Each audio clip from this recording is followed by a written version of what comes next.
um trecho para você, que diz assim: um homem rico estava muito mal, agonizando.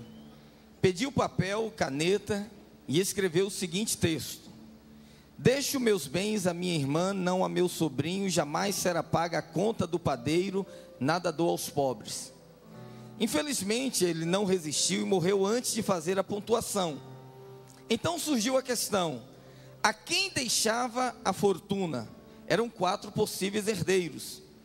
De posse do texto, cada um fez a sua interpretação.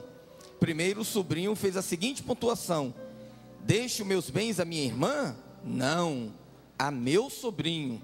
Jamais será paga a conta do padeiro, nada dou aos pobres. Em seguida veio a irmã e assim pontuou o escrito: deixe os meus bens à minha irmã, não ao meu sobrinho. Jamais será paga a conta do padeiro, nada dou aos pobres. O padeiro pediu a cópia do original, puxou a brasa para a sua sardinha e corrigiu o texto dessa forma: deixe os meus bens à minha irmã? Não. A meu sobrinho? Jamais será paga a conta do padeiro, nada dou aos pobres. O padeiro pediu uma cópia,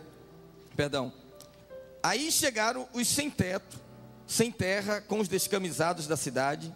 Um deles, pegando o texto, logo interpretou: deixe meus bens à minha irmã? Não. A meu sobrinho? Jamais. Será paga a conta do padeiro? Nada dou aos pobres. Então, essa ilustração aqui é para mostrar como que às vezes uma única pontuação pode mudar completamente o sentido de uma expressão. Quando Jesus falou assim: edificarei a minha eclésia, quando essa palavra não é traduzida corretamente, quando ela é traduzida como igreja no sentido religioso, você perde completamente o propósito original daquilo que Jesus estabeleceu. Por isso que quando o Senhor disse assim: eu vou mandar o Paráclitos ao lado da eclésia, o Consolador. Se você ler só Consolador em português, você não entende completamente o sentido. Mas quando você entende que o Consolador, o Espírito Santo, é o Paráclitos, é aquele que atua ao lado da Clésis, ao lado da eclésia, aí muda completamente a sua visão. Então eu pus 21 meditações, reflexões sobre a eclésia do Senhor nesse livro aqui, que é para você compartilhar com a sua célula. Eu falei que ia jogar, isso eu vou ter que jogar. Eu tenho que jogar esse aqui. Eu tenho que jogar. Porque se eu não jogar, ontem me cobraram. Foram até falar: pastor, o senhor sempre joga. Eu vou jogar lá, ó. Agora esse aqui do quebra-gelo está aqui, ó. Pronto. Seu aniversário? Aniversário. Vem cá, você está fazendo aniversário? Cadê? Meu Deus do céu, 4/3. Olha só, irmã, parabéns, dá uma salva de palmas aqui para a irmã. Maiara Martins. Casada ou solteira? Solteira. Olha aí, os solteiros aí, a Maiara aqui, irmã, solteira. Esse livro aqui, você sabe, leu, casou. Novo cálculo, o que eu falo aqui do romance de Boaz e Ruth. Como que você vai respigar espigas, Ela falou para Boaz: cobre-me, Você sabe o que aconteceu depois, Então Deus te abençoe, vai na paz. Amém, Deus te abençoe. Amém. Obrigado. Oi. O da mulher madura, Tá, Tá, se tiver lá, então na próxima ministração prometo que eu vou trazer, ok? Eu não tenho mais aqui. Fica na fé, irmã, descansa no Senhor. Amém, glória a Deus, irmãos, amém? Gente, eu queria que você pegasse a sua bolsa, a sua carteira, e você tirasse tudo que você tem aí, que você não usa e não tem valor nenhum, que é lixo que está guardado. Papel, extrato de banco que você guardou lá e já pagou, papel de bala, telefone que você anotou e você não sabe de quem é. Abre a sua bolsa agora, tira a sua carteira, tira qualquer coisa que você não usa, que não serve mais e que está aí dentro, ok? Faz uma faxina agora, ok? E os servos que eu pedi, estão com os sacos assim, ok? Pode passar no corredor, quem tiver, vai colocando nesses sacos aí, olha, dos servos, ok? Isso, irmão, passa no corredor todo. Tudo que você tiver com você aí no bolso, na carteira, aquela folha do talão de cheque que você não usa, filipeta de cartão de crédito que você não sabe nem onde está mais, né? O que você gastou, mas está lá. Nota fiscal que você não vai usar para nada, né? Está quase apagando. Tira tudo, coloca aí. Pode passar, o servo, no corredor, irmão. Vai passando e vai recolhendo para mim isso. Recolhe tudo. Recolhe tudo, não deixa nada. Se está no bolso, às vezes, fica lá, você tira uma roupa, põe no outro bolso, não é? Principalmente as irmãs que têm bolsa, tantas coisas. Recolhe tudo agora, tudo, coloca aí. O que não presta, que não tem valor, não é oferta não, tá? Tem gente tão generosa que já vai tirando dinheiro. Não, dinheiro não precisa botar agora não. Ok? A pessoa vai no restaurante, passa o cartão de crédito, aí vem aquela filipeta, ele guarda. Aí apaga, fica só aquele papelzinho azul, apagado, mas ele fica lá, 1 mês, 2 meses, 3 meses, ok? Ok? Todo mundo já colocou tudo? Já colocou tudo? Não? Levanta a mão assim, quem precisa jogar alguma coisa aí. Vamos fazer um exorcismo nessa manhã aqui. Amém? Levanta a sua mão assim enquanto os servos recolhem. Isso. Olha lá, olha quanta mão levantada, meu Deus do céu. Os garis do Rio de Janeiro estão em greve, mas aqui estão trabalhando.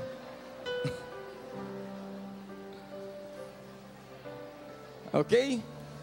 Isso, olha aí. Isso aí. Levanta a sua mão aí para não ficar nada com você. Ok? Para depois você não ficar acusado na ministração. Ok, olha lá atrás, olha quantas mãos lá, ó, levantadas. Isso.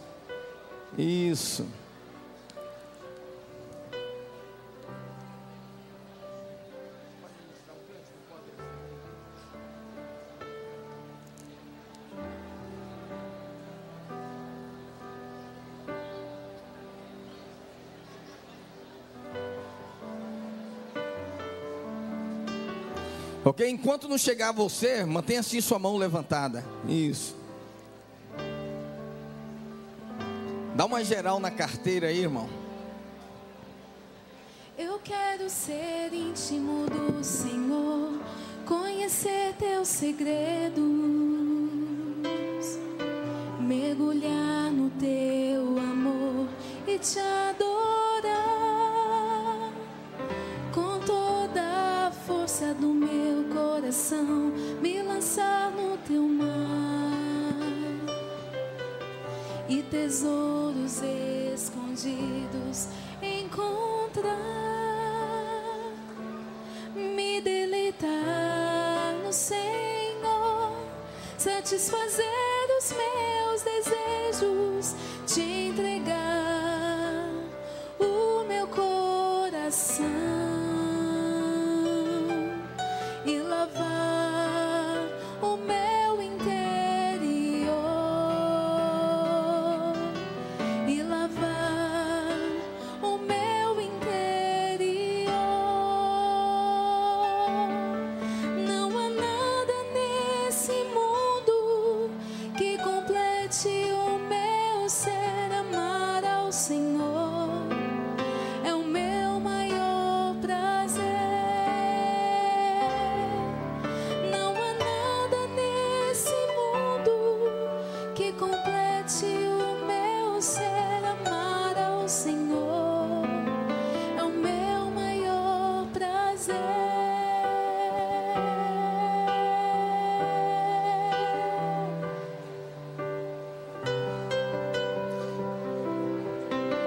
Ok, já recolheram? Podem vir os servos aqui com esses sacos, com tudo que você recolheu. Isso, pode vir.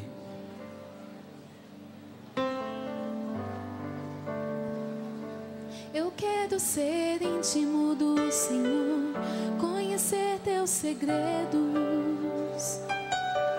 mergulhar no teu amor e te adorar com toda a força do meu coração, me lançar no teu mar e tesouros escondidos encontrar, me deleitar no Senhor, satisfazer os meus desejos, te entregar o meu coração e lavar o meu interior,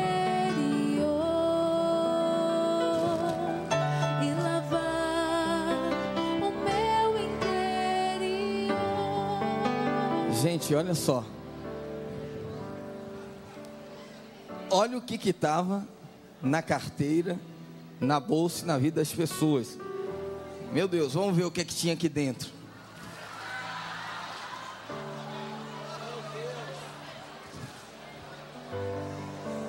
Pacote de clube social, extrato bancário, filipeta de cartão de crédito. Olha só. Meu Deus do céu. Olha aqui.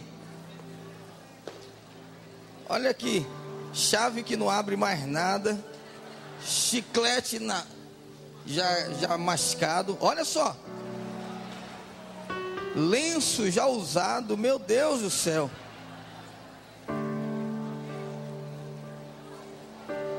Dá para ter noção? Tem como mostrar isso aí no telão? Tem? Ó, para aqui.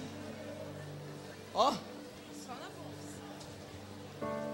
Só na bolsa, caneta que não escreve mais. Você sabe que na vida da gente muitas vezes é assim. A gente vai acumulando coisas que se tornam um verdadeiro entulho mental, emocional e espiritual. A gente vai absorvendo coisas, lixos religiosos, palavras que ouvimos, que não ajuda mais em nada. Agora tem gente que já viajou e levou o lixo consigo, trocou de bolsa e botou o lixo junto, trocou de roupa e manteve o lixo com ela. E à medida que o tempo vai passando e você vai acumulando tanta coisa, chega uma hora que você fica pesado. E hoje Deus vai fazer uma metanoia, mudança de mente na sua vida. Hoje nós vamos fazer um exorcismo mental para remover conceitos, para remover entulhos, para remover palavras que foram semeadas em você e que transformaram você muitas vezes numa pessoa pesada, que não apenas guarda lixo, mas transporta lixo e despeja lixo sobre outras pessoas. E hoje o meu alvo aqui é falar para você como ser um líder da graça, como ter a graça de Deus na sua vida. Não dá para você ministrar graça se a sua vida está entulhada desse jeito. Até envelope de oferta, sem oferta, da campanha anterior tem aqui. Deus quer promover uma renovação na nossa mente. Quantos querem receber essa renovação do Senhor? Quantos querem essa mudança da parte do Senhor? Se você compreender o propósito para o qual Deus estabeleceu você e confiou vidas nas suas mãos, você vai se transformar num canal de bênção, num canal de cura, num canal de transformação na vida de outras pessoas. E hoje o Espírito Santo vai fazer uma faxina na sua vida. Diga glória a Deus. Marcos capítulo 8, 22 a 26. Está escrito assim, Evangelho de Marcos, segundo Evangelho, Mateus, Marcos o segundo.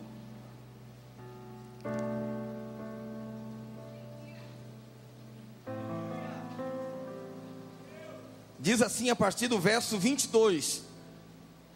Então chegaram a Betsaida e lhe trouxeram um cego, rogando-lhe que o tocasse.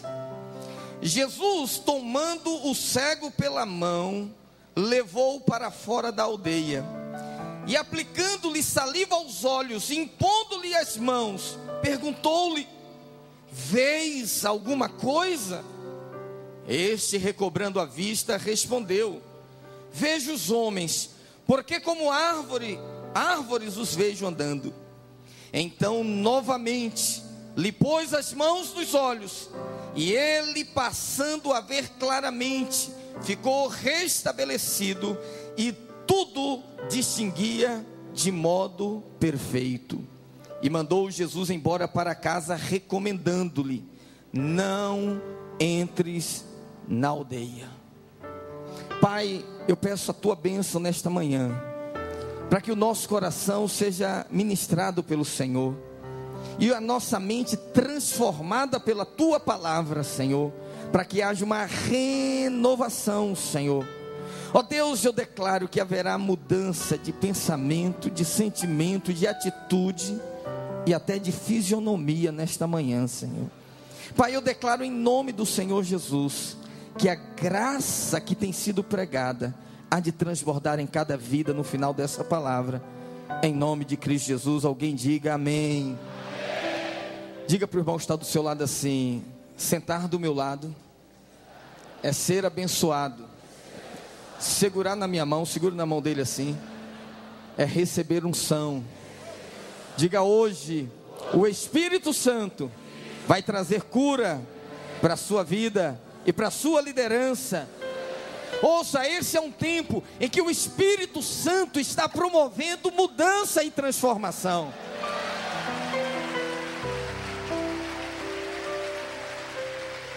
E essa mensagem que nós temos pregado da graça do Senhor não pode ser apenas teoria, não pode ser apenas, sabe, uma coisa que você diz: que legal. Não, tem que afetar a nossa vida, tem que proporcionar mudança, para que as pessoas olhem para nós e digam: meu Deus, o que está acontecendo com essa pessoa? Por que ela é tão amável? Por que ela é tão dócil? Por que ela transmite tanta paz? Quando a gente entra em contato com ela, vão falar isso a seu respeito. Esse é um tempo que Deus está curando a igreja, através da profecia liberada em Malaquias, capítulo 3, no 4, nos últimos versículos 6 e 7, quando ele disse: eis que vos enviarei o profeta Elias, antes que venha o grande e terrível dia do Senhor, e ele converterá o coração dos filhos aos pais, e o coração dos pais aos filhos, para que a maldição seja removida.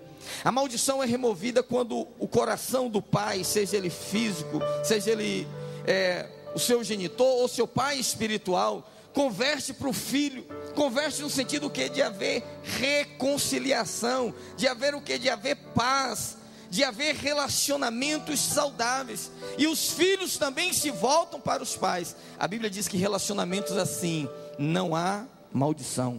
E eu creio que isso faz parte do cumprimento profético para o nosso tempo. Nós somos a geração que estamos vivendo o cumprimento dessa palavra, dessa promessa.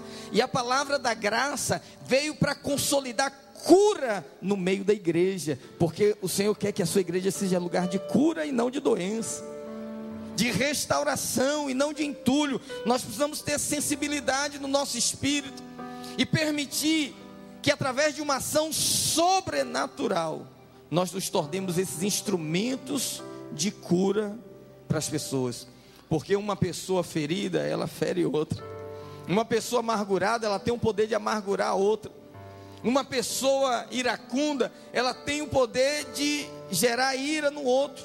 E nós estamos aqui nessa manhã, todos nós, eu digo para você, para cooperar com a obra de Deus, com essa obra de restauração que Deus há de promover e que já está promovendo no meio da sua igreja. Agora, como nós podemos ajudar?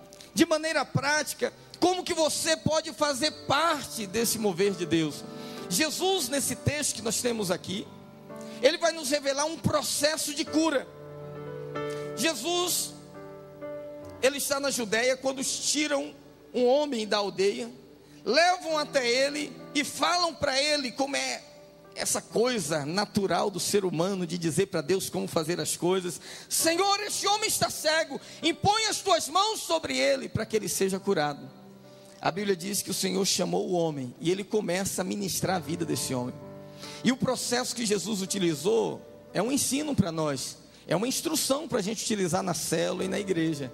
Primeiro, ele diz aqui que se nós queremos trazer cura, nós precisamos conferir. Cadê? Não foi. Ok. Nós precisamos conferir se de fato as pessoas estão sendo ministradas.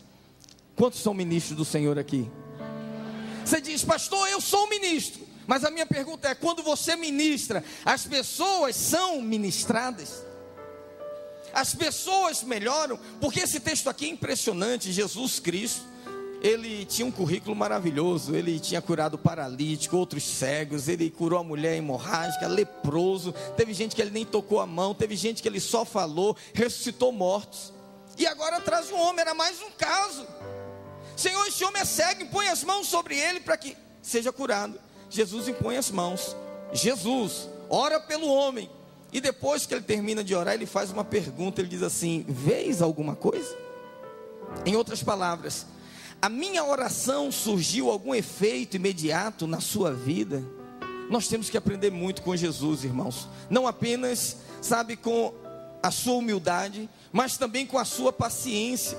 Porque muitos de nós têm a ingênua mentalidade, ideia de que se uma pessoa foi ao encontro, a pessoa batizou, não, tudo já saiu da vida dela, ela está pronta, ela está perfeita, ela está totalmente curada. Mas Jesus, que é o nosso modelo, depois de curar tantas pessoas, ele pergunta para o homem, você está vendo algo? Eu orei para você enxergar, agora eu quero saber, minha oração fez efeito? Melhorou a sua visão? Agora, muitas vezes nós como líderes, nós arrebentamos o coração dos nossos liderados. Por quê? Porque nós queremos que eles tenham uma visão completa na primeira imposição de mãos que a gente faz. Na primeira conversa que a gente teve. Na única ministração que nós fizemos para ele. Nós temos que aprender esse princípio. Se você de fato quer que as pessoas sejam curadas, certifique-se, avalie a eficácia da sua ministração. Você é líder de célula, você fez um mês de reunião. No final daquele mês você tem que se perguntar, minha ministração ajudou em alguma coisa? Melhorou você? Você está melhor depois de vir à célula? Você está melhor depois de você participar dessa reunião? Depois de você vir a essa conferência, melhorou ou piorou? Essa que é a pergunta aqui. Porque se nós ministrarmos sem o encargo da edificação, você pode estar ministrando como o ministério da morte, não da vida. E ao invés de você gerar vida, você está gerando morte. Ao invés de você levantar, você vai abater. Ao invés de você motivar a pessoa a caminhar, às vezes você está desmotivando a pessoa a avançar em Deus. E a nossa ministração precisa trazer algum tipo de efeito positivo na vida daqueles que nos ouvem. Não é só dizer assim, eu gostei, foi uma bênção. Não, mas e a pessoa? E o cego que recebeu a oração? A visão dele melhorou? Ou a pessoa sai com aquela sensação de condenação, de culpa, de desqualificação, porque tudo isso é gerado por meio da palavra. Olha para o irmão que está do seu lado, segura na mão dele, diz para ele assim, meu irmão, você é ministro de vida, você é ministro da nova aliança, você é ministro do novo pacto, você é boca de Deus para gerar vida na vida das pessoas. Dê um aplauso ao Senhor.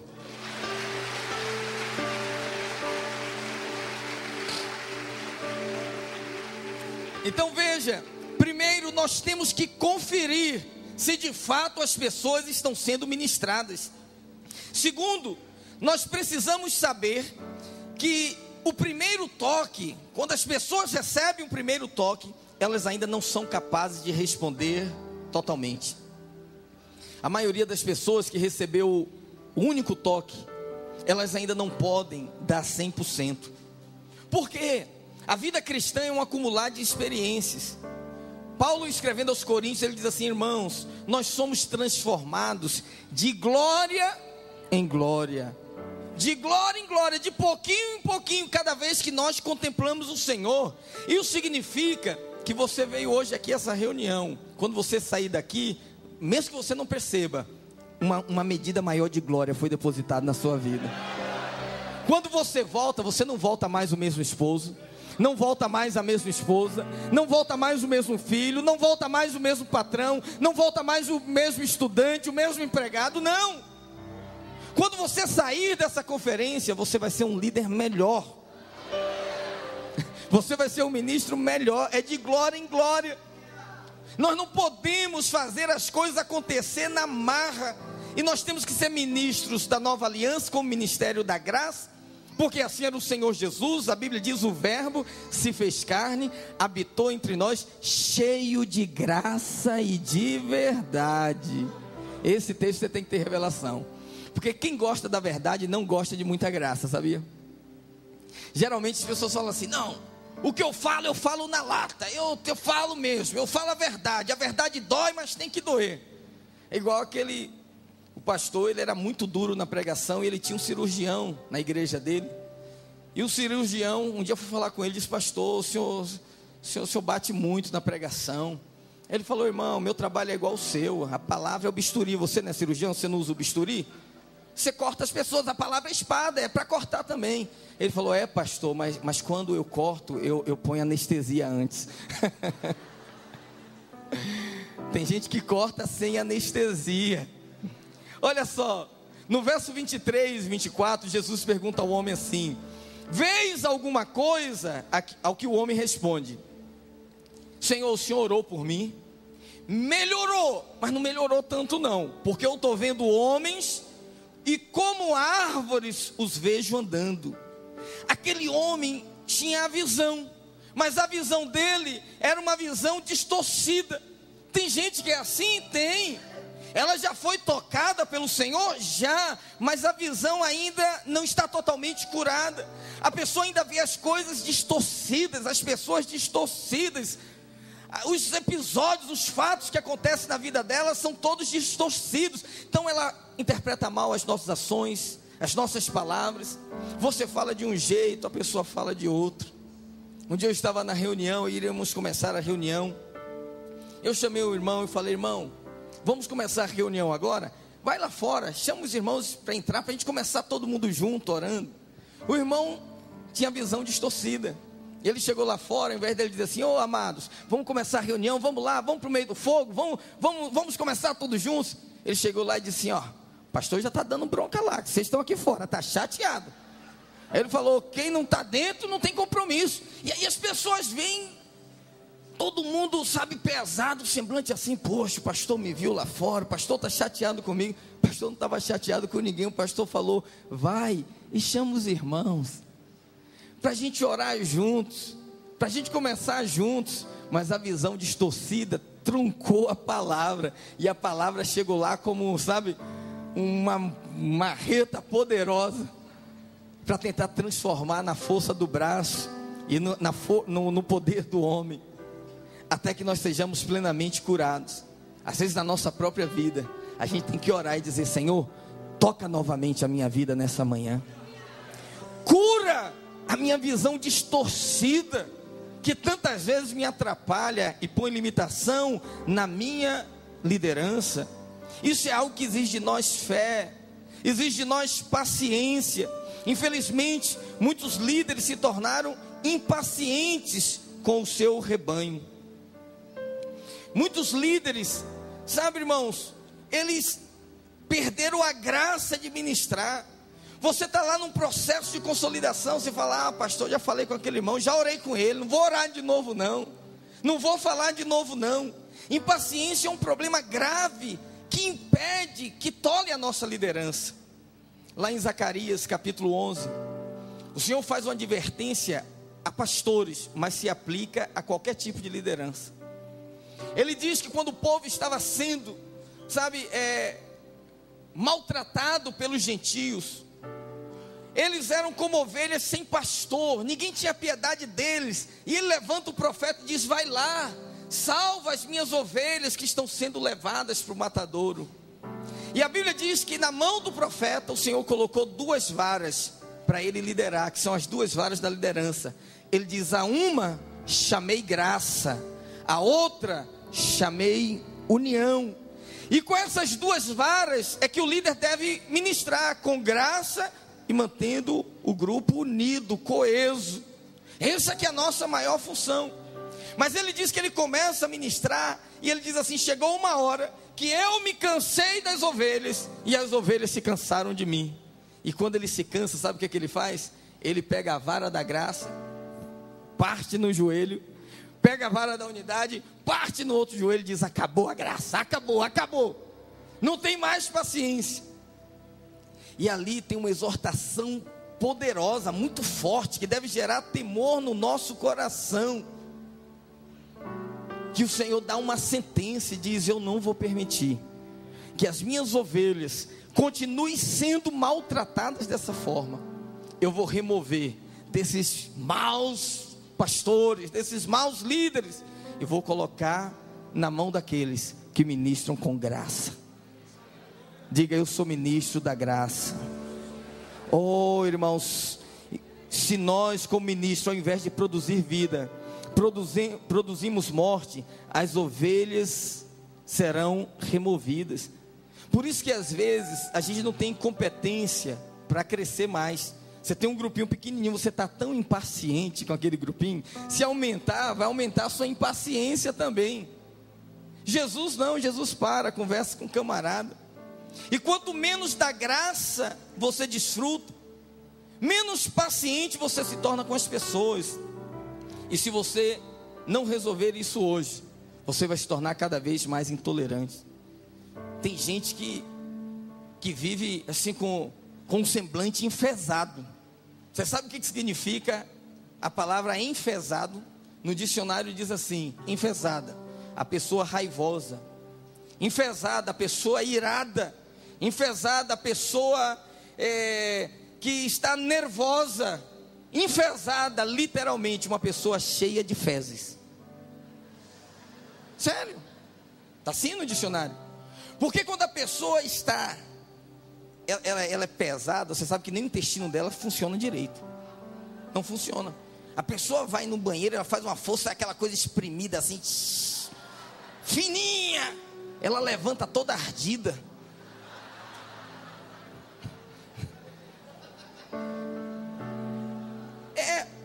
Veja lá, antônimo de enfesado: aliviado.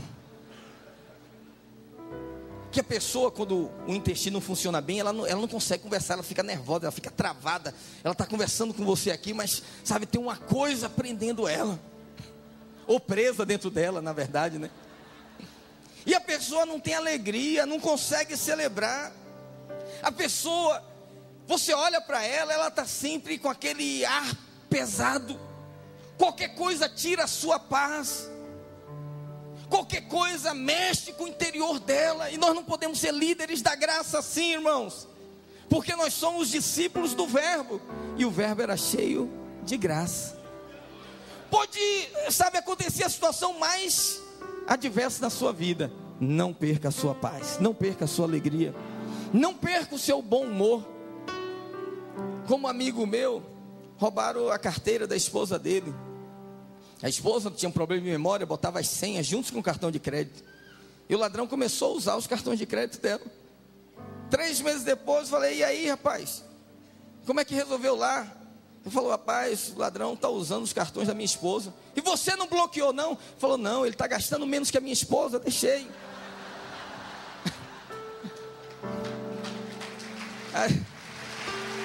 Nem isso tira a sua paz.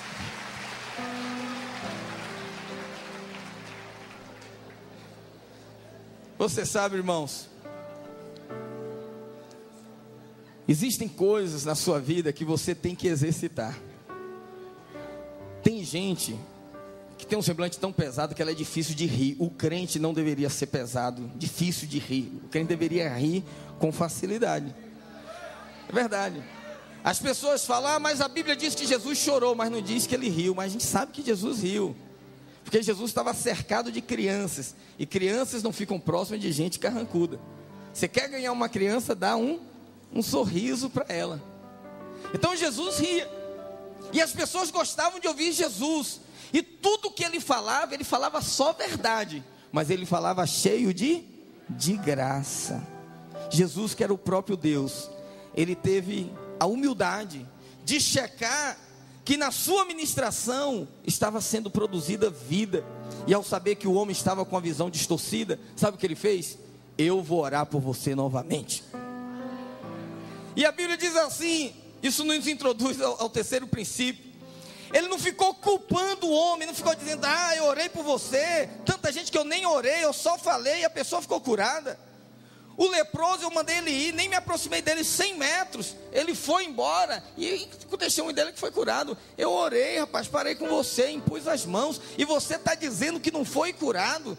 Não vou orar não, tem muita gente aqui para atender. Foi isso que Jesus fez? Não foi isso não. A Bíblia diz assim, verso 25, novamente lhe pôs as mãos nos olhos. Nós temos que perseverar até que a obra esteja completa.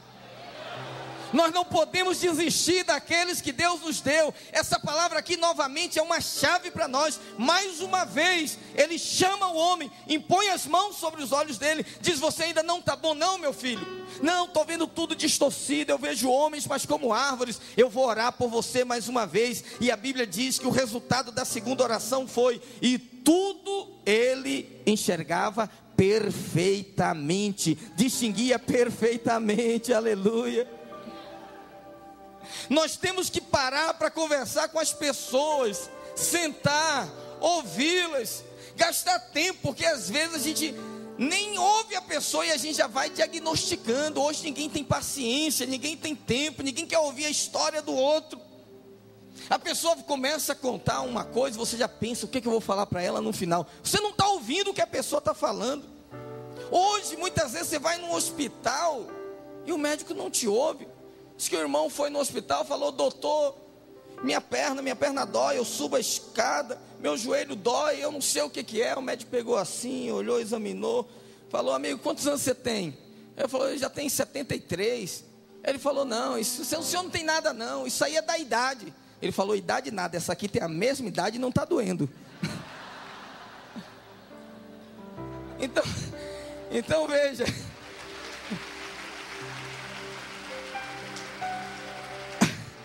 a gente é rápido para diagnosticar, para dar sentença, mas não quer ter essa paciência, esse cuidado.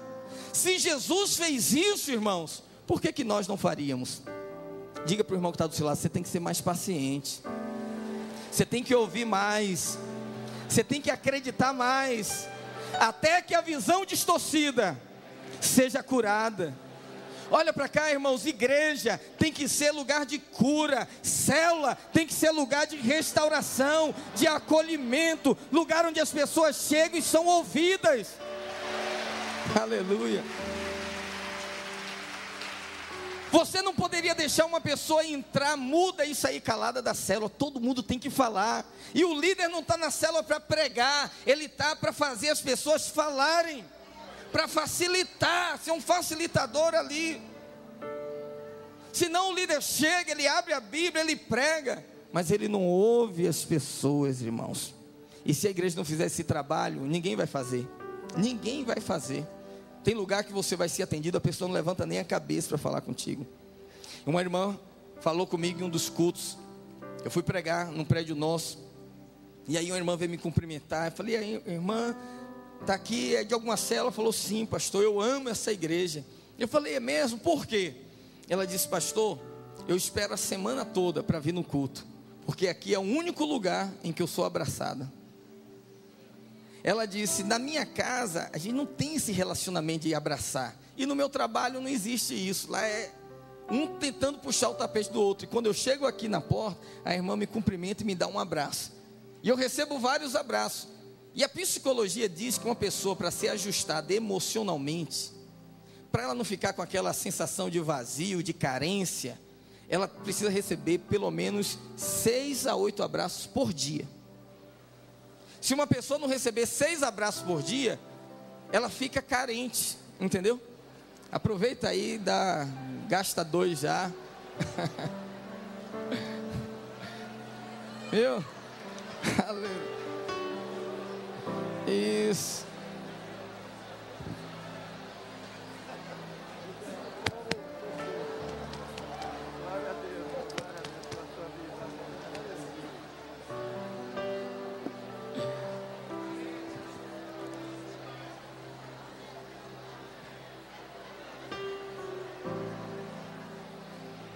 Mas veja se não é assim.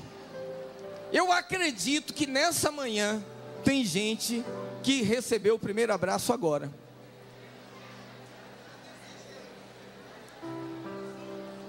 E se você tivesse em outro lugar, não teria recebido o abraço. E a igreja precisa ser esse lugar onde a gente não critica a visão distorcida, antes a gente ajuda para que ela seja curada. E nós temos que dar o nosso melhor para os nossos liderados, irmãos. Não adianta ser uma igreja grande se antes não for uma pequena igreja, entendeu?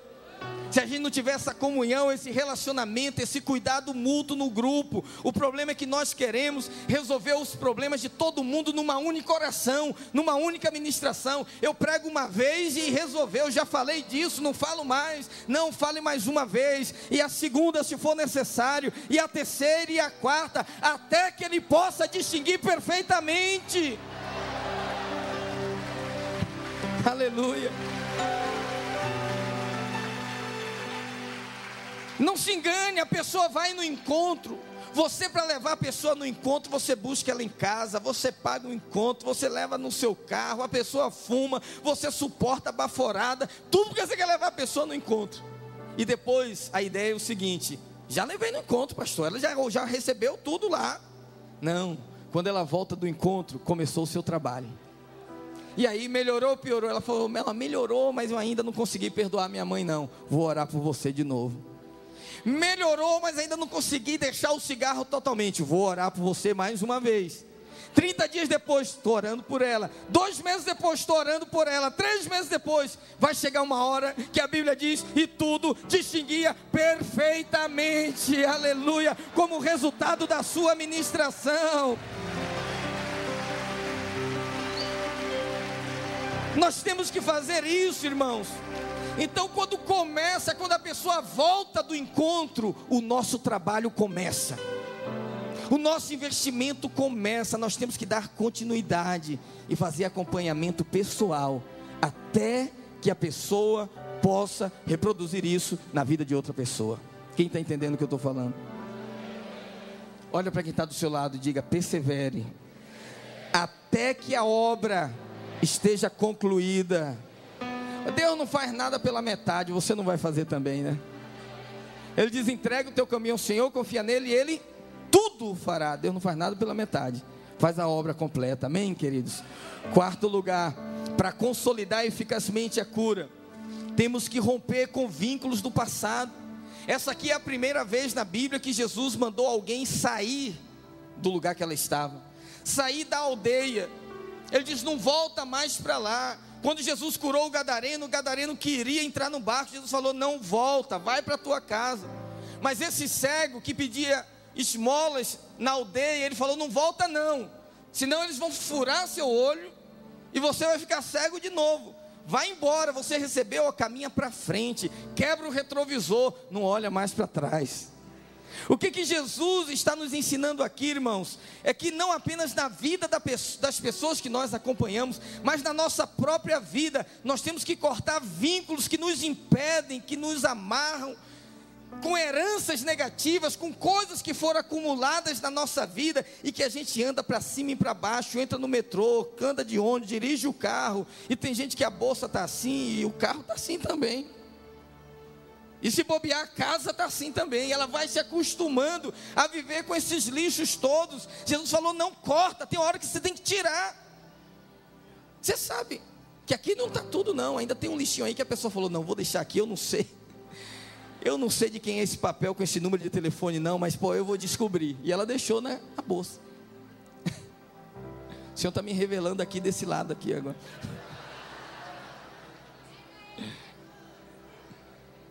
Você tem que cortar o cordão umbilical com aquilo que te prende a uma vida improdutiva, a uma vida fora do propósito, a uma ministração de morte, porque às vezes a limitação está em você. A primeira coisa que Deus ordenou a Abraão, quando o chamou, foi assim: ó, sai da tua casa, da tua parentela. Ele não mandou sair da família, mandou sair da parentela. Os irmãos não gostam que eu fale isso não, mas eu digo: a família, pai, mãe e filho, não é? Parentela é todo mundo que era sua família depois de você, antes de você casar. Agora é parente. Ele diz: sai, eu vou começar algo novo na sua vida. Mas Abraão sai sozinho? Não, ele leva Ló, e a palavra Ló significa véu.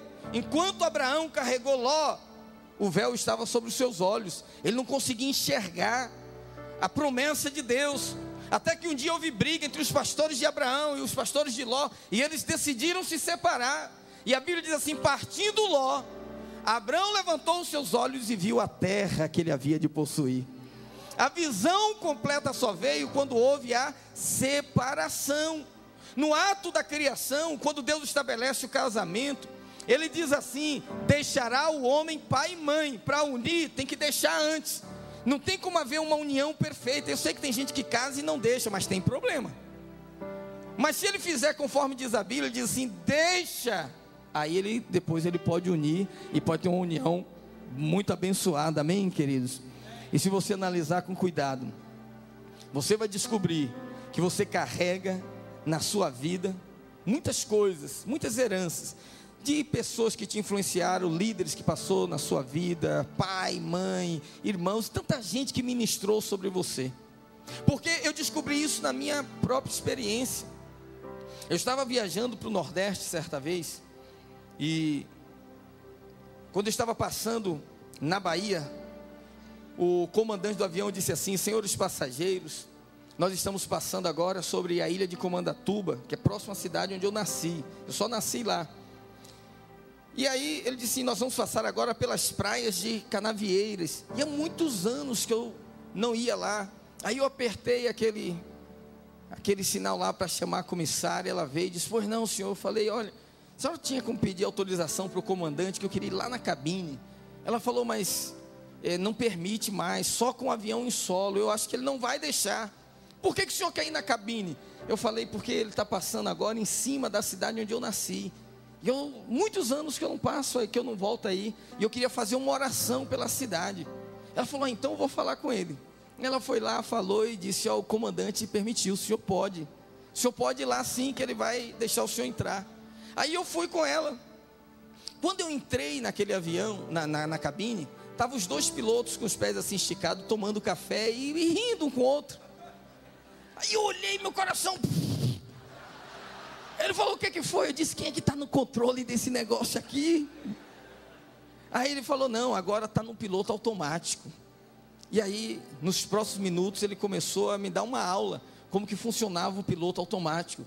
E ele disse: quando a aeronave chega em uma determinada altura, a gente programa ela, coloca aqui no automático, e ela não vai sair dessa altura. Às vezes vem uma rajada de vento, ela desce um pouquinho, às vezes ela sobe um pouquinho, mas o piloto automático sempre traz ela para o mesmo nível. Enquanto ele estava falando aquilo, o Espírito Santo ministrou algo ao meu coração. O que o Espírito Santo ministrou? Todos nós, dentro de cada um de nós, existe um piloto automático. Uma coisa que foi programada, ouça, que muitas vezes deixa a gente no nível e não deixa a gente ultrapassar aquilo. A gente até quer, mas a gente não consegue. Vem lá uma conferência, você ouve palavra, você sai bombado, você diz: não, agora eu vou romper, vou mudar, sou ministro da nova aliança. Daqui a 3 semanas você volta à mesma aspereza, rudeza, a mesma braveza, a mesma dureza de ministração, e fala: pastor, não estou entendendo, as pessoas faltam na célula, não tem compromisso. Mas é porque toda vez que ela vai, como diz o Kenneth Hagin, né? Nem um porco volta a comer num coxo, se toda vez que ele botar a cabeça, levar uma paulada. E às vezes você está dando a paulada, você não está falando discipulada, é discipaulada. Você não está apacentando, você está apacentando na ovelha. E aí, ninguém quer andar. Mas você diz: Deus, eu vou mudar, eu entendi, eu tenho que ser diferente. Mas se não desprogramar aquele piloto automático, irmãos, tudo que nós recebemos no nosso processo de formação, que são coisas, tem coisas boas, amém, guarde. Tem coisas neutras, ok, não vai te fazer diferença. Mas tem coisas negativas, tem lixo, e você tem que romper ele, tirar da sua vida, que ele não sai sozinho. Como você fez hoje, você tem que abrir a bolsa e dizer: sai. Não, o que você está fazendo aqui? Para que serve uma pessoa guardar uma filipeta de cartão de crédito que já pagou? Ela não sabe nem quando que ela... Mas está lá na carteira, para quê? Que a gente se apega a essas coisas. É um negócio assim forte, enigmático, você não consegue tirar da sua vida. Isso é o que acontece com muitos de nós. Quem sabe, na sua própria vida não é assim, irmão. Você está vivendo isso, diz: pastor, eu já falei que ia mudar, já fiz votos de mudança, mas eu não sei porquê. O tempo passa e eu me pego nas mesmas coisas, na mesma vida, falando do mesmo jeito, manifestando tudo isso que estava dentro de mim. É porque tem uma programação. E hoje, nessa manhã, Deus vai desprogramar isso na sua vida. Aleluia. Jesus falou para aquele homem: a única maneira de você assumir essa visão nova é: não volte mais para a aldeia. Rompa com os vínculos do passado. E isso que acontece com muitos líderes. Você tem que romper, está entendendo? Olha para o irmão que está do seu lado e diga: irmão, você tem que romper hoje. Diga: corta o cordão umbilical. Remove da sua vida tudo que limita a sua liderança. Olha, queridos, nós precisamos da ajuda do Espírito Santo para desprogramar esse piloto automático que limita a gente numa altura de 10.000 pés, e o Senhor quer que você vá a outras alturas, a lugares mais altos, mas essa programação te mantém aqui. Mas hoje a gente desprograma e você vai longe. Aleluia. Tem que haver essa desprogramação. Por quê, pastor? Porque nós fomos programados para achar erros. A gente ama. Passa aí, irmão, não sei porque não está passando aqui.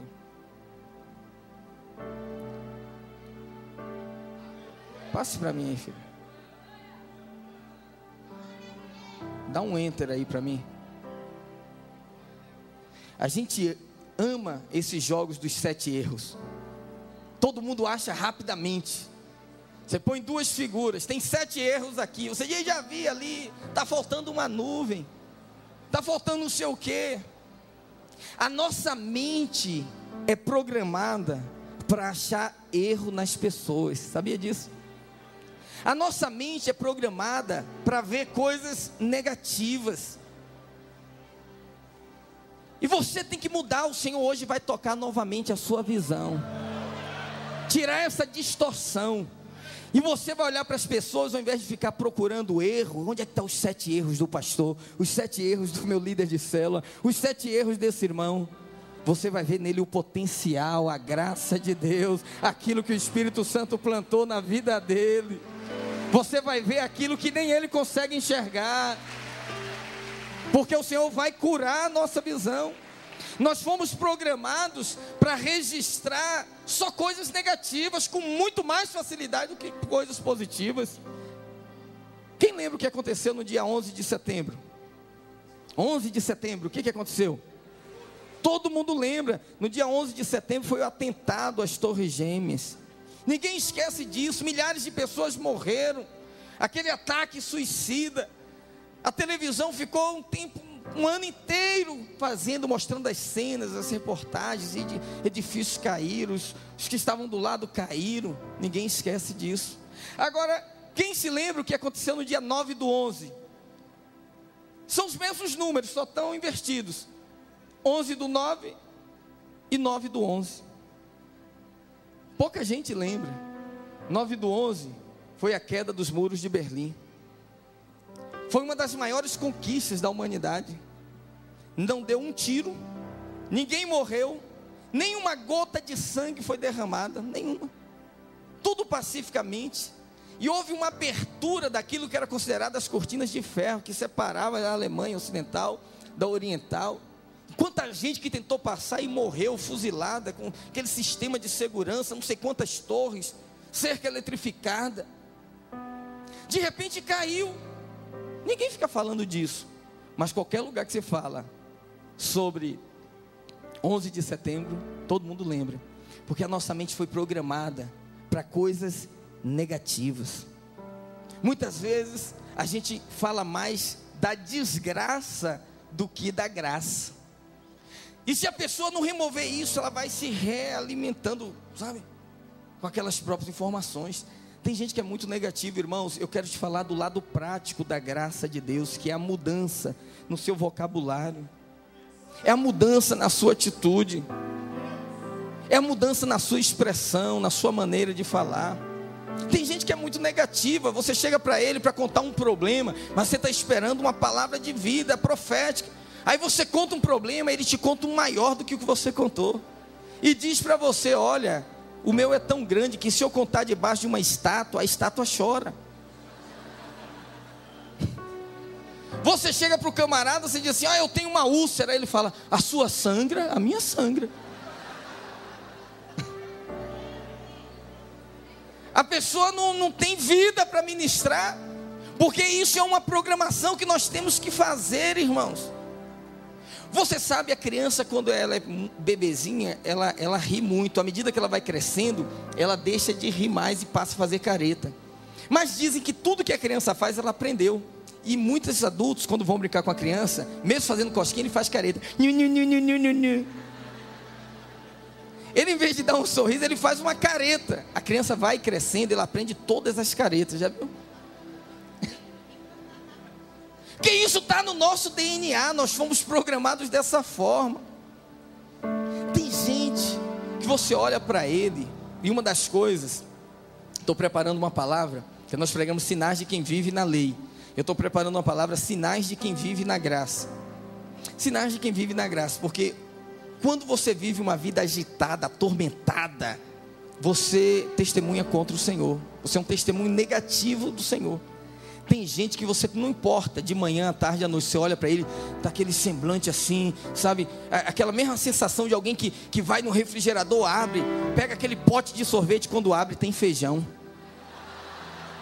Não é uma coisa horrível? Dói. Já aconteceu isso com você?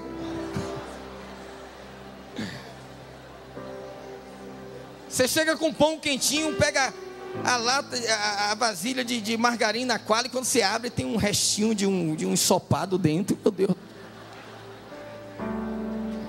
A pessoa fica frustrada, não fica? Fica com semblante caído, assim, é aquela decepção.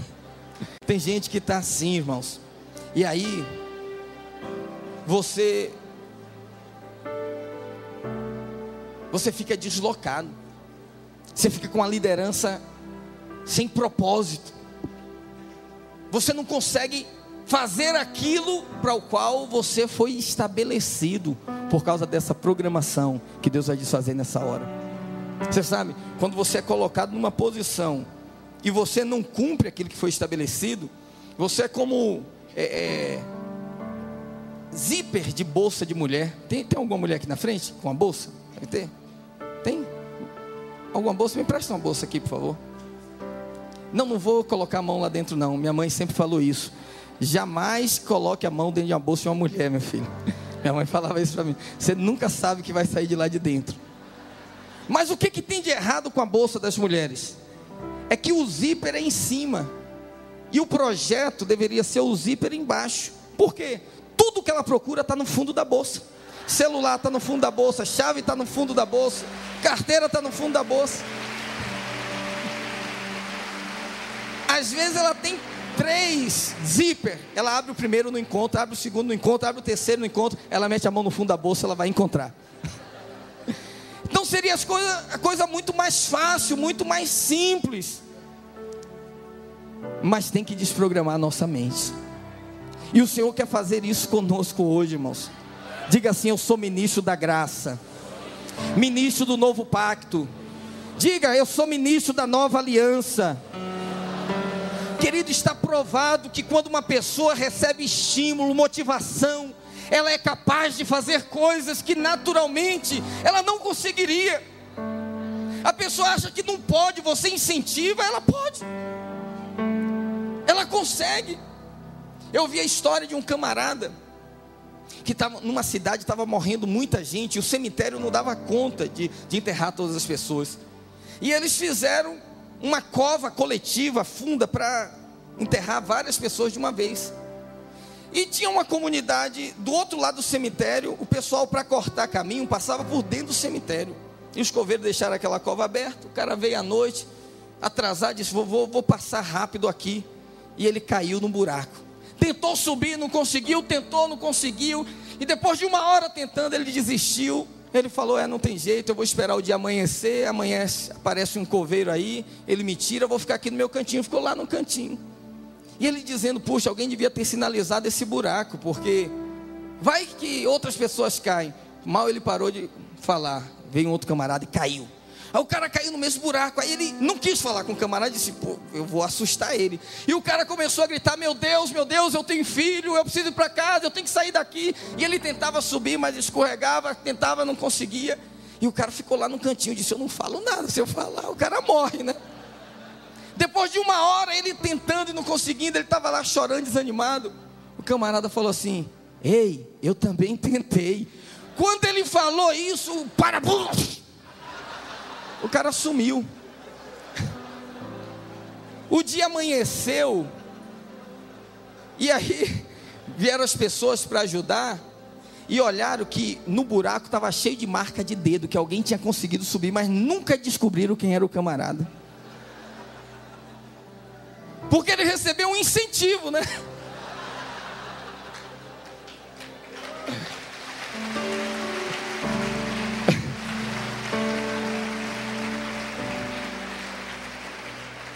Olha para mim, a gente tem que motivar mais as pessoas. A gente tem que rir mais, sabia? Você sabe que quando você sorri, você produz uma substância no seu corpo chamada beta-endorfina, que combate resfriado, dores musculares, e até células cancerígenas são combatidas através dessa substância. Mas tem gente que é difícil arrancar um sorriso dele, não é? Enquanto você está rindo aí, tem beta-endorfina sendo produzida.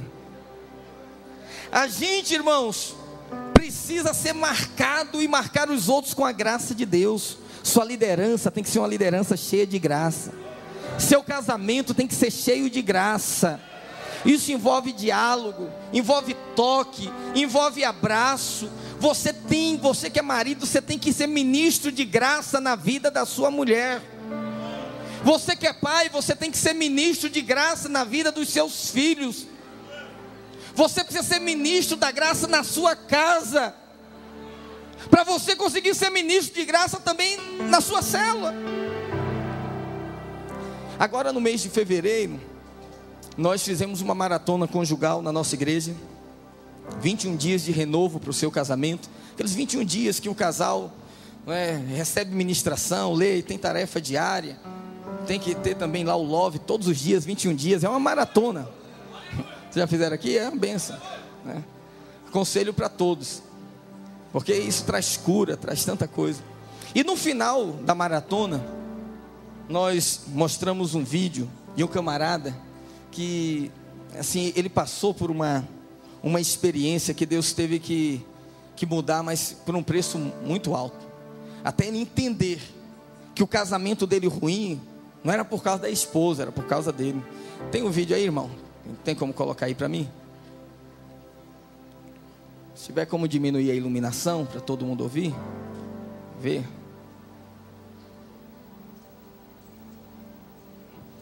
Eu queria mostrar para você, porque eu sinto no meu espírito que tem casais aqui que precisam de um banho de graça.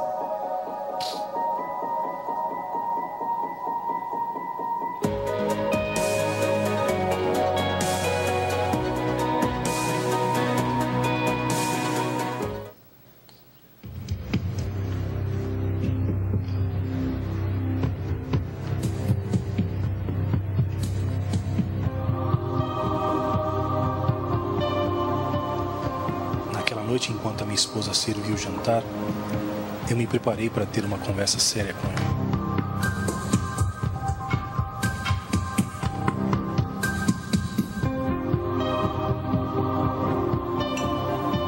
Eu tenho algo importante para te dizer. Pude ver o sofrimento em seus olhos. Eu tinha que dizer a ela o que estava pensando. Eu quero a separação. Acabou. Ela não parecia irritada pelas palavras e simplesmente perguntou em voz baixa: Por quê? Eu evitei responder, o que deixou muito brava.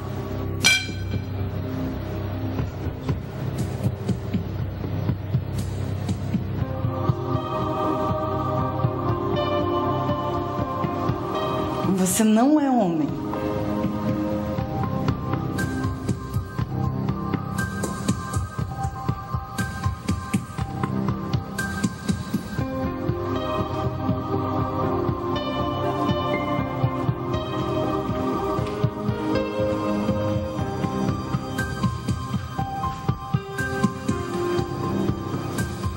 Naquela noite, nós não conversamos mais. Pude ouvi-la chorando. Eu sabia que ela queria um motivo para o fim do nosso casamento. Mas eu não tinha uma resposta satisfatória para essa pergunta. O meu coração não pertencia a ela mais, e sim a Jane. E simplesmente eu não a amava mais. Sentia pena dela. Sentindo-me culpado, rascunhei um acordo de divórcio, deixando para ela a casa, nosso carro e 30% das ações da minha empresa.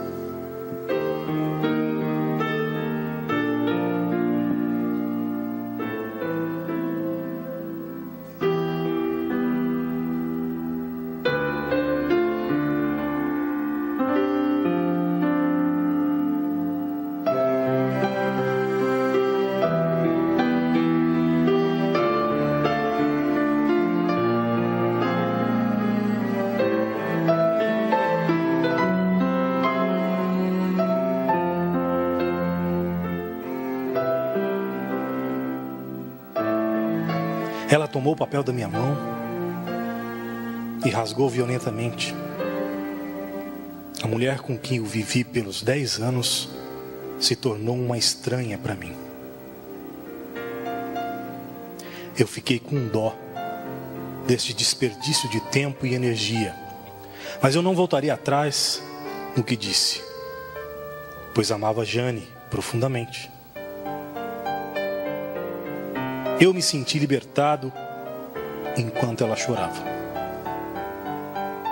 A minha obsessão por divórcio, nas últimas semanas, finalmente se materializava e o fim estava mais perto agora.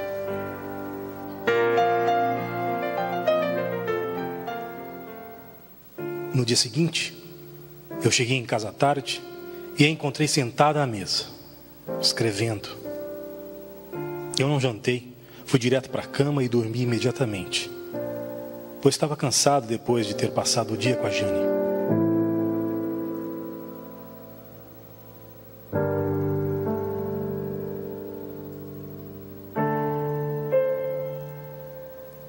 Quando acordei no meio da noite, ela ainda estava sentada à mesa, escrevendo.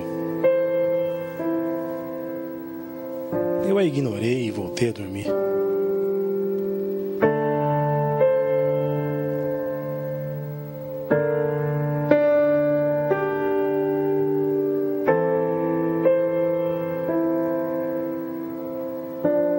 Na manhã seguinte, ela me apresentou suas condições. Ela não queria nada meu, mas pediu 1 mês de prazo para conceder o divórcio. Ela pediu que durante os próximos 30 dias, a gente tentasse viver juntos de forma mais natural possível. As suas razões eram simples. O nosso filho faria seus exames no próximo mês e precisava de um ambiente propício para preparar-se bem, sem os problemas de ter que lidar com o rompimento de seus pais. Isso me pareceu razoável, mas ela acrescentou algo. Ela me lembrou do momento em que eu carreguei para dentro da nossa casa no dia em que nos casamos. E me pediu que durante os próximos 30 dias eu a carregasse para fora de casa todas as manhãs.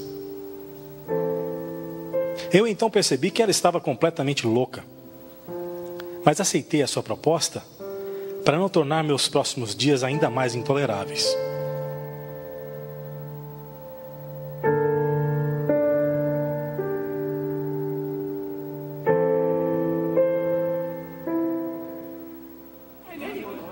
Eu contei para a Jane sobre o pedido da minha esposa. 30 dias, porque primeiro que ela falou do nosso filho, que tem exame para fazer, e depois me pediu para carregar ela do quarto para a sala e da sala para fora de casa. Não entendi. Carregar no colo? O que ela quer? Ela quer fazer uma gracinha, te chamar atenção, deixar você com peso na consciência. Tu não deveria cair na real, né? Ver que você não quer mais nada com ela, né? Te dá um divórcio logo. Tadinho. Isso facilitaria as coisas, E ela riu muito, achou a ideia totalmente absurda.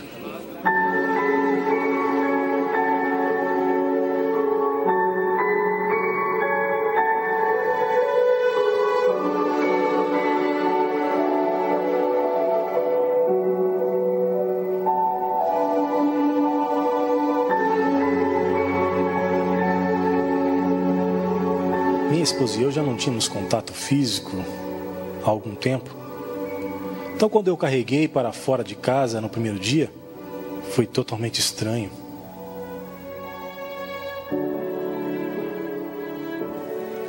Nosso filho nos aplaudiu dizendo: "Nossa, pai, carregando a mãe no colo."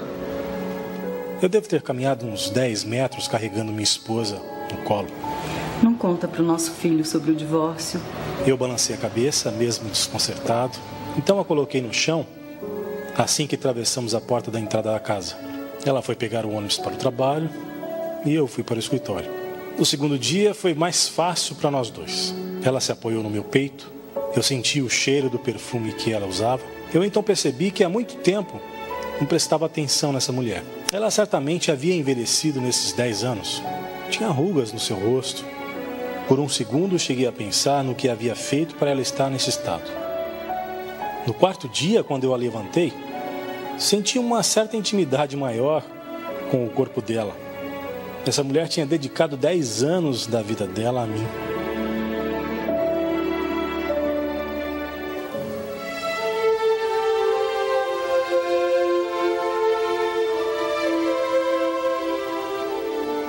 No quinto dia, a mesma coisa.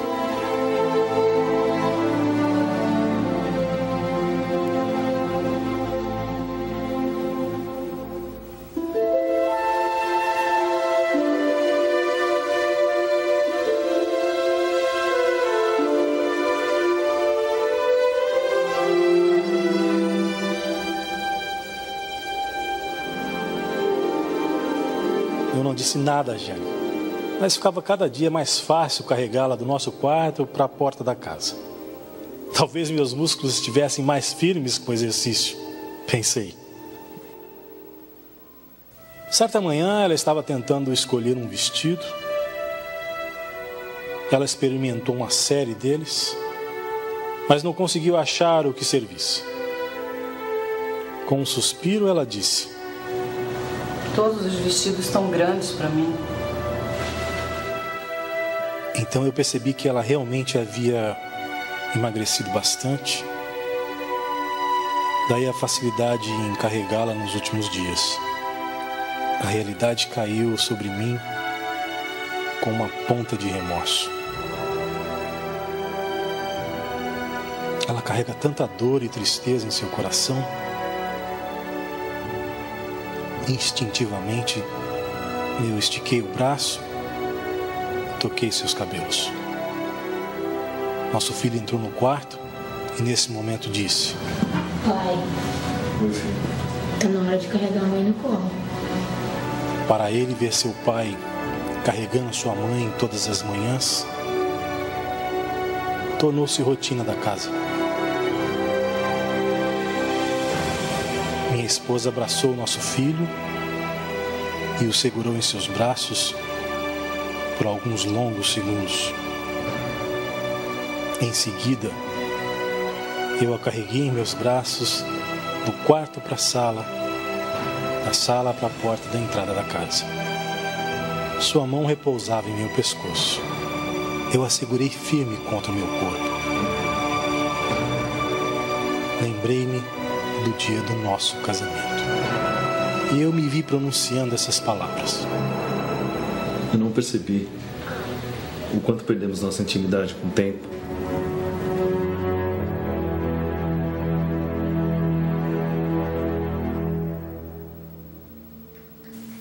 No último dia, depois de um longo dia de trabalho, fui até o meu novo futuro endereço. Saí do carro apressadamente, com medo de mudar de ideia. Oi! Tudo bem? Ué, o que aconteceu? A gente precisa conversar. Eu não quero mais me divorciar. Para! Outra brincadeira. Não, você deve estar com febre. Não, É sério, eu não quero me divorciar. Meu casamento ficou chato porque eu não soube valorizar os pequenos detalhes da vida, entendeu? E não foi por falta de amor. A minha esposa que eu carreguei do altar no dia do casamento para minha casa é aquela que eu quero levar para a vida inteira, até que a morte nos separe. Eu sinto muito. Jane então percebeu que era sério.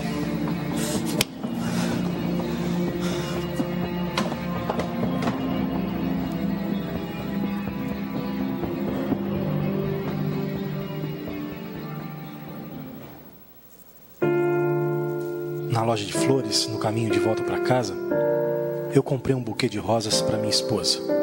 Escrevi o seguinte texto no cartão: eu te carregarei nos braços todas as manhãs, até que a morte nos separe.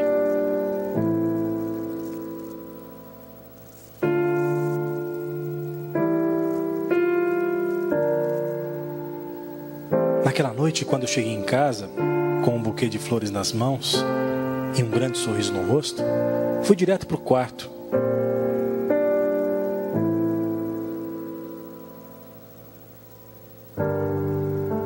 Onde encontrei minha esposa deitada na cama, morta. Minha esposa estava com câncer e vinha se tratando há meses. Mas eu estava muito ocupado com a Jane para perceber que havia algo errado com ela. Ela sabia que morreria em breve e quis poupar o nosso filho dos efeitos de um divórcio e prolongou a nossa vida juntos, proporcionando ao nosso filho a imagem de nós dois juntos toda manhã.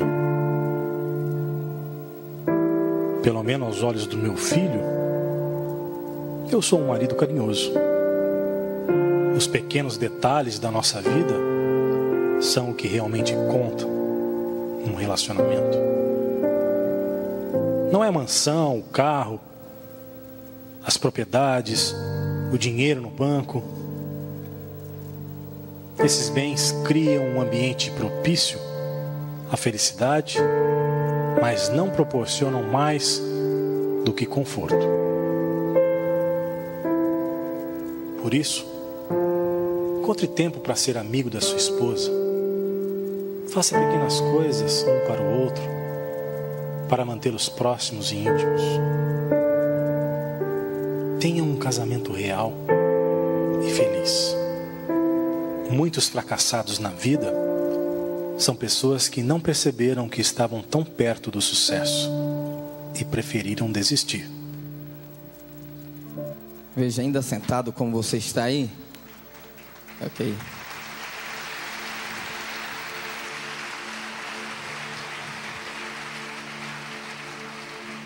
Eu queria dizer para você, você tem que ser ministro da graça, dentro da sua casa, no seu casamento, com os seus filhos, com a sua esposa, né, com o seu cônjuge. Você vê que às vezes uma palavra, mas às vezes um toque, tem o poder de trazer cura que nós jamais imaginávamos. 30 dias carregando a esposa no colo, o que aconteceu? Reacendeu a chama. Ele conseguiu voltar ao princípio de tudo. São as coisas negativas, o lixo da nossa alma, as heranças impostas, que muitas vezes entraram sem a gente querer, sem convidar, mas tornaram parte da nossa vida, que nos limita como líderes, que limita a nossa liderança e o nosso ministério. E hoje, eu quero finalizar mostrando para você, preciso aqui do último slide, mostrando para você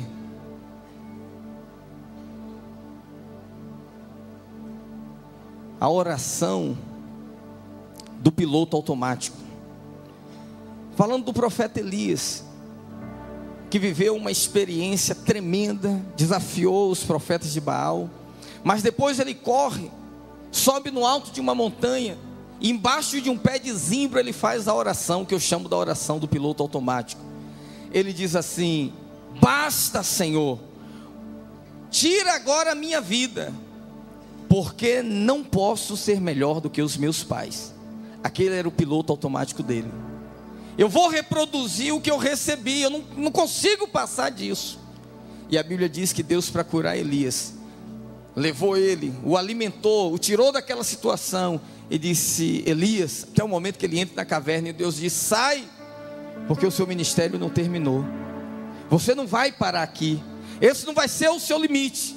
Você ainda vai ungir a reis e profetas, unge a Jeú, unge a Azael, unge a Eliseu, filho de Safate. Seu ministério prossegue. Você vai fazer coisas que você jamais imaginou. Eu queria que você ficasse em pé em nome do Senhor Jesus. Já estou encerrando. Muitas vezes você pode ter feito essa oração também, dizer: pastor, eu não consigo, eu vou até aqui, daqui eu não consigo passar.